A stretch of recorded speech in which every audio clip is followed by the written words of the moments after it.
Amy Van Dyken has never been one to shy away from adversity. She overcame severe asthma to win 6 gold medals, and it was her competitive spirit that helped her fight through a horrific ATV accident. In today's Beyond the Medal, the amazing Amy Van Dyken.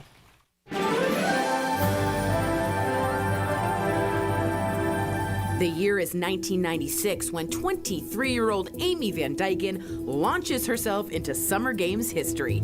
She wins gold in 4 swimming events, becoming the first American woman to accomplish such a feat, and crowning her the most successful athlete at the Atlanta Games. 4 years later, Amy returns to the Games, where she wins 2 more gold medals. She is one of only a handful of athletes who can say, "All my medals are gold." Amy retires from swimming after her appearance in the Sydney Games.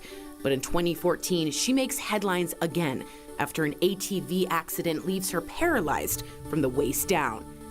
Today, Amy's competitive spirit is stronger than ever, even defying doctors' expectations and walking again, proving a true champion never gives up. A true American hero, Amy Van Dyken. Yes! Oh, Amy, we love you. I love you. It is so good to see you guys. I wish I were there in person, but this is good enough for now. We will take you any way we can have you. We loved having you in the studio last time. And before we get to all things Olympics and your advice for some of the athletes, you were kind of like, we could tell that you were listening to our previous story about the exes. Would you ever go on Andy Cohen's show and have an ex rate you? No, I don't want my own husband to rate me because I fear that I would get a 1 in most categories. I don't need an ex telling me that I was an awful human being when we dated. I know I was.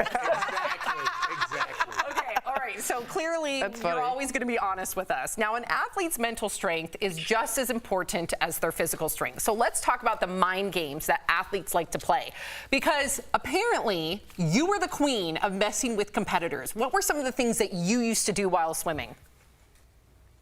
Oh, Sam. Well, it started in the ready room, and you know the ready room because you were a swimmer, right? So you're in there a half an hour before you have to start your, if you're like 30 seconds late, they call you DQ. So I would sit there and I would turn around to my competitors, and one time I went knee to knee. We were about that far away from each other, and I just sat there for a half an hour. I didn't know what to do, so I just stared at her.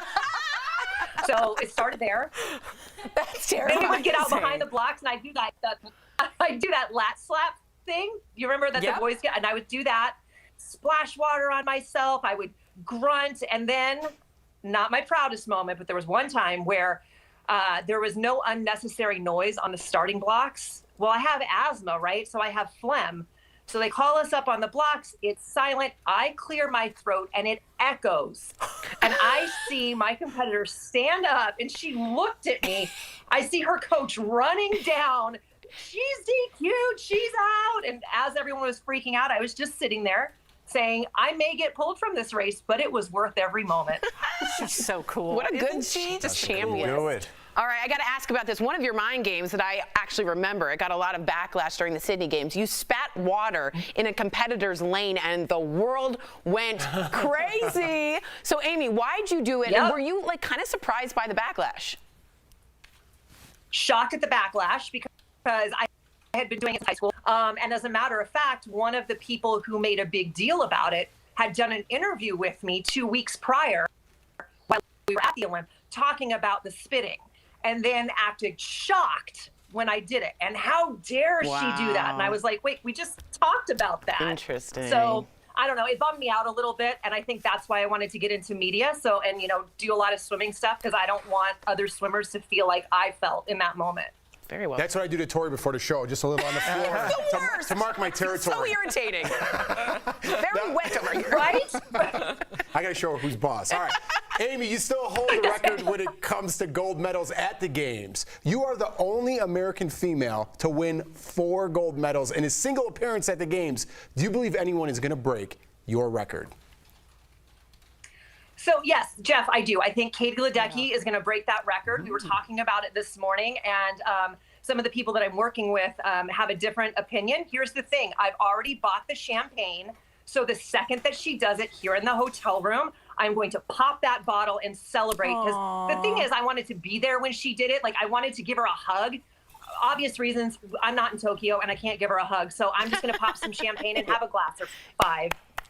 That's a great competitor right there. That's a great very competitor sportsmanlike. I love it. I honestly see you as like the Kobe Bryant of the pool. Yes. I really do. Just those silent mind games. Yep. It's a big deal. Now I'm gonna rapid fire 2 quick questions. One, looking back on your gold medals, do you have a favorite of the 6? Yes, I do. It was the 100 butterfly, because I was not the best 100 butterflyer in the country, let alone the world, but you just have to be the best in that moment. Yep. And when I celebrated, that was the 50 free, but the Wheaties box is me almost jumping out of the pool and like throwing my arms up, throwing pumpers. Yeah. So that was my favorite. Okay. And also, when is the movie of your life being made? Right. Yeah. We were talking about that in the break. You need to have your own Your life movie. is a movie. What's happening here? Mila Kunis, I could see starring in it. Oh, Mila good. Thank you. No, I don't know if she's as athletic. She can get we need there. someone athletic. I believe in her. Okay. I would love it.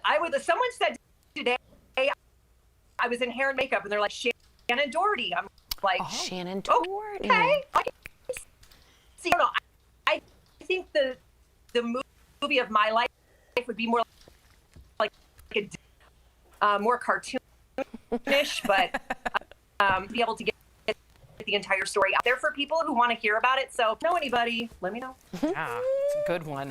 In fact, you know, you've been such an inspiration on so many different levels, because in 2014, you had your ATV accident. And a couple years later, you came to our studio to tell us how your life changed after that. How did your champion mindset help you in your recovery, Amy?